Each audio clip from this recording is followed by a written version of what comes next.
Home. You heard Louis C.K. the part about if you don't vote, you're an a-hole. Do millennials feel that way? No. So millennials certainly do not feel that way at all. This is certainly a different type of election than any other. What we have been seeing on the streets, it just has not been resonating to them. To the point earlier in the other video, 2008 and 2012 was different. It was President Obama. This particular election, a lot of issues have not been addressed by millennials. They want to hear things that are specifically geared towards them. Education, criminal justice issue, jobs, not just artsy, creative messaging, but actual specific points and policies that can resonate with that the candidates can resonate with millennials. I think all age groups probably feel that way. Right. Chris Garcia, Hillary Clinton is now leading Donald Trump in the millennial group by 28 points. That's according to Harvard's Institute of Politics. Mr. Trump doesn't seem to be reaching out to younger voters like Hillary Clinton is. Why is that? Well, thanks for having me on, Carol, by the way. I think that what's being overlooked is the enthusiasm gap, though, from 2012. So what we're finding, and by the way, last year I was invited by the White House to travel to Nairobi to speak at the Global Entrepreneurship Summit. And what we found is that millennials are really entrepreneurial by nature. And so what that means is we care more about policy over party. And that means we care more about good governance. And so what I've found is that millennials care about three things, and I've narrowed them down to what I call the 3 R's. They care about respect for everyone, no matter what your race, religion, and especially if you're LGBT. We respect everyone. Number 2 is responsibility for your actions. Millennials are definitely all about law and order, being responsible for the environment, and being responsible for caring for those who are less fortunate.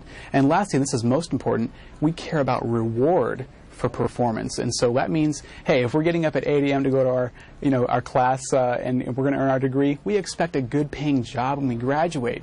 So when we hear a candidate that says something like, hey, let's put America first, let's make sure we're bringing jobs back to America, stop sending money overseas to these endless wars that no one wants, to these countries that hate us in foreign aid, let's bring money back to the United States. And millennials, again, because we care more about governance, and good policy, that resonates with voters. So I would say that that's really the way that Mr. Trump can continue to have his dialogue resonate with millennials.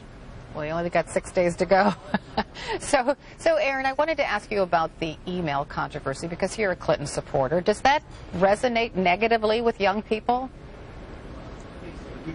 I think that absolutely people are questioning, people are concerned, but when you put Hillary Clinton and her track record of success and the things that she stands for, the way that she brings our voices to the table, the way that she calls us the most inclusive, progressive, entrepreneurial generation she's seen, when you hold up those emails in comparison to Donald Trump, to the racism, to the bigotry, to the sexism, it doesn't hold a candle. She is the candidate for our generation. She has plans for America, and she'll work across the aisle to get things done. I believe that my generation will see that. There is no choice between these two candidates on November 8th.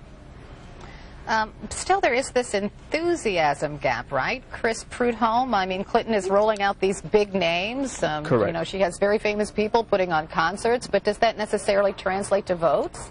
I'm so glad you asked that, because there certainly is an enthusiasm gap. And one thing is for certain, millennials are not naive. They can see straight through this. They can see, she can have President Obama, she can have Jay-Z, Katy Perry, Cher, Bon Jovi, all the surrogates that she wants. At the end of the day, millennials have to feel enthusiastic about a candidate. This is not so much a vote for Hillary as opposed to necessarily a protest vote against Trump. When President Obama ran, people were enthusiastic to vote for him. People are not, or excuse me, millennials are certainly not enthusiastic to vote for Secretary Clinton. They may be unenthusiastic to vote for both candidates, but they're more likely to vote for her. At the end of the day, to your point, Carol, this is not a race, and she's certainly not a candidate that they are actually going to run up and, hey, let's all go to the polls, let's wait 2 hours in line, let's go do it, let's make it happen. It's just not that type of election. This country and millennials are about trust. And right now, this is a candidate, obviously both, but since you asked about Secretary Clinton, this is a candidate who a lot of people, frankly, have a lot of trust issues with. We have a criminal justice system that is rigged in society, and the fact that people are looking at, I don't want to use the term gotten off, but the fact that this email controversy, and obviously Mr. Comey bringing it up again, it raises more doubt and more distrust within the community as a whole. Okay. So millennials look at that and say... So I just want to get your predictions before I have to go. I just want to do predictions, right? Sure. Okay, so Chris Garcia, will young voters turn out in droves for Donald Trump? Well, I think that one thing regarding celebrities' endorsements, I mean, for example, you've got very few celebrities coming out in support of Secretary Clinton. You've got people like Gerard Butler coming out for a Malibu City Council race, for example, for Peake, Mullen, and Wagner. There are a massive number of famous people coming out for Hillary Clinton in Hollywood. That's not as many as for President Democrats. Obama. But one thing that we have to remember is that there is an enthusiasm gap, in particular for the first-time voters who voted for Bernie Sanders. Okay, and then so a couple months later, they realized your prediction, they realized that it was rigged. Your prediction, Chris Garcia. Your prediction: will Donald Trump win young voters this election? He won't win young voters, but I think he'll have more enthusiastic young voters go out and vote. Okay, cool. So, Aaron Schrody, what do you think? Your prediction? I think that Hillary Clinton absolutely will. You saw Trump give a speech in Ohio to millennials where he said, this is what you'll take away. No drugs, no alcohol, no cigarettes. I've been doing GOTV on the ground in Ohio. You're seeing millennials turn out. Her first speech was about criminal justice reform. She's joined with Bernie Sanders to talk about debt-free education. I'm here young people will turn out for Hillary Clinton. Waiting. Yeah, they will. We've seen that she's amenable. We can push back on her. She's the president for our generation. Okay, but so millennials will vote with their wallets.